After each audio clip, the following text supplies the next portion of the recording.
Hey everybody, welcome back to my channel Free Capri. So in today's video, it's going to be about a cancer survivor answering frequently asked questions about cancer stuff. For anyone that's stumbling across this video who's new to my channel or new to me, or maybe you're not new to me, I am actually a cancer survivor. I've been in remission for 5 years. I've had non-Hodgkin's lymphoma stage 4, but it was actually called mediastinal diffuse large B-cell non-Hodgkin's lymphoma stage 4. But I have a list of questions and I thought it would be fun to just answer these frequently asked questions. So I'm going to answer them to the best of my ability. So let's get started. So the first question states, how did you know you had cancer? Honestly, I didn't know I had cancer when I first had my first couple of symptoms. I thought I had pneumonia. And then I kept getting misdiagnosed a million times. I had these excruciating sharp chest pains, and then I had these veins that popped out on the side of my neck. And then I had shortness of breath, and I kept coughing like constantly, and I knew something was wrong. I kept thinking to myself, at this point I think I got cancer. I was just playing, but I knew something was really seriously wrong with me at that point.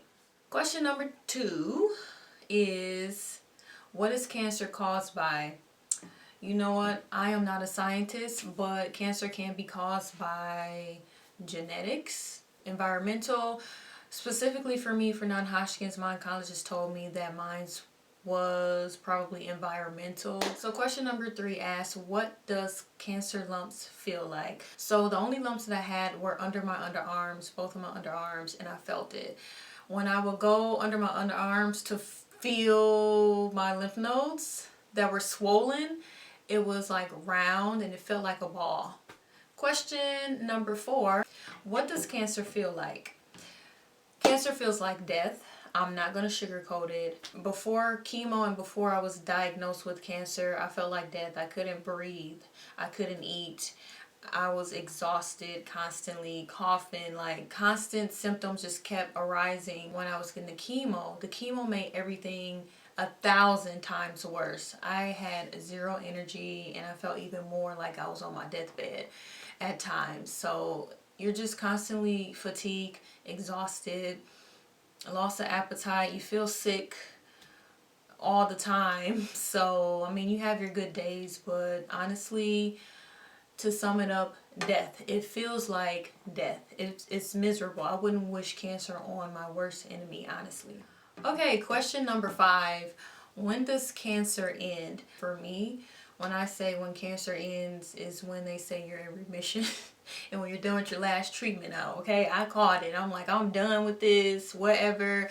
But technically, cancer is, you're really, like, technically you're not out of the clear until you're done seeing your oncologist. So, I mean, yeah. Okay, question number 6. Why do cancer patients shave their heads? Well, they shave their heads because they have to get chemo. The common side effect of getting chemo is that it causes your hair to fall out.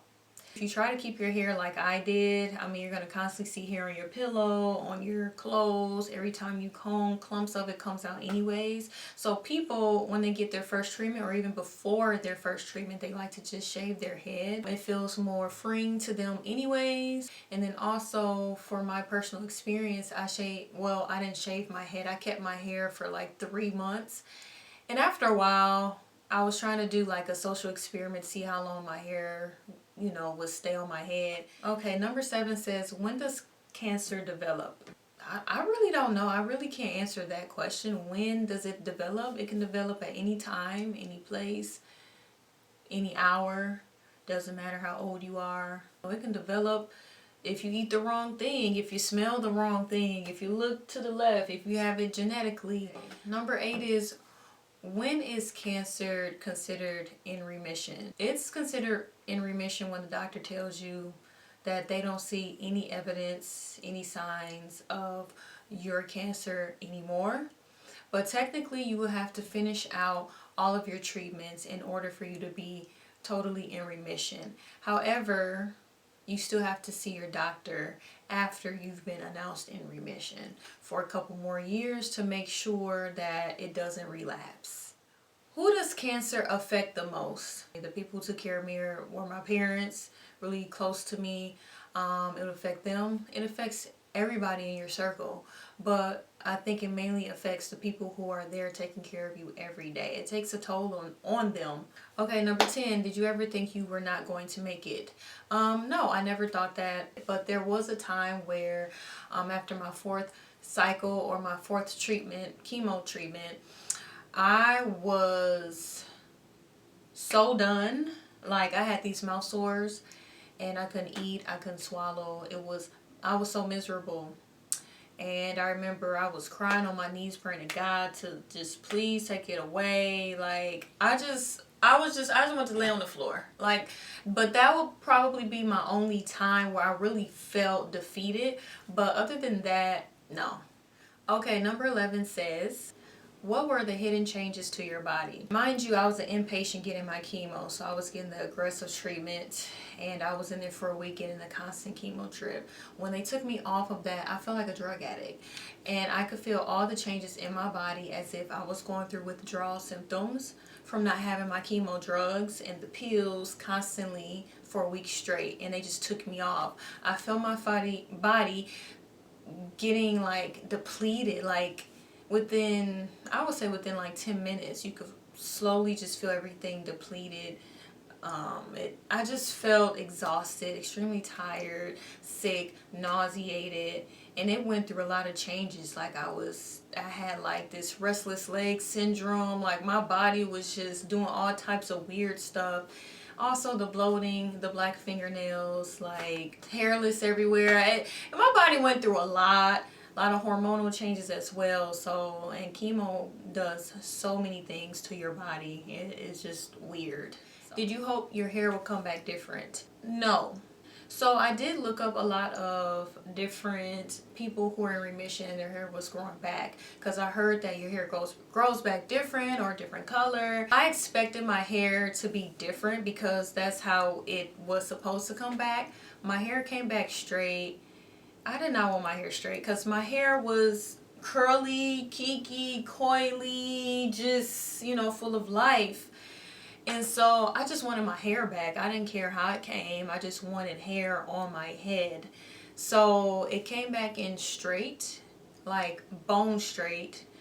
I was just happy to have hair, but I'm like, okay, when is my curls gonna start coming in? Then it came in wavy, and then it came in, loose curls, and then eventually, I would say about a year and a half later, I got my actual texture back, which I absolutely missed and loved. But I embraced every stage of my hair growing back. Okay, number 13 states, what was the financial strain of cancer?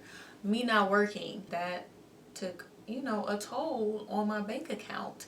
Luckily, when I was buying a house, I had a savings. So I used my savings while I was in the hospital to pay my electricity bill, gas bill, water bill, mortgage, till it was almost depleted. But it is a strain. It's like I won't have any savings when I'm done with treatment. So it was a lot. And I also created a GoFundMe, and the outpour of support that people had for me, because I'm not the type of person that's going to ask people for money.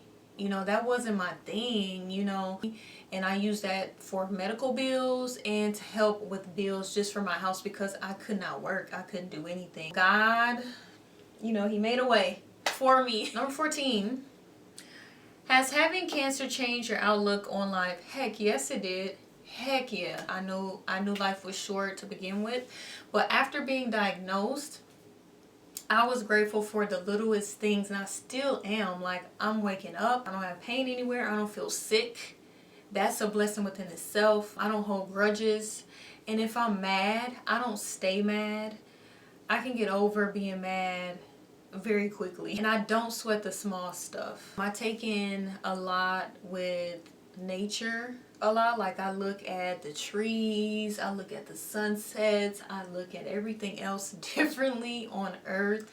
I would say I did conquer a lot of my bucket list items that I set out to do. I think one of the bucket list items that I had was to be serious about learning Spanish. And then as I started learning Spanish, I got interested in learning 2 other languages. So I just became a language nerd. It's something that I enjoy and that I love. And then another one of my bucket list items was, while learning a language, I wanted to make friends in different countries, which I have done. I've met so many cool people from around the world on my travels. I do have another bucket list item now. Like, there are so many bucket list items that I was able to check off within the past 5 years. Okay, number 16. Did you feel resentment after your diagnosis?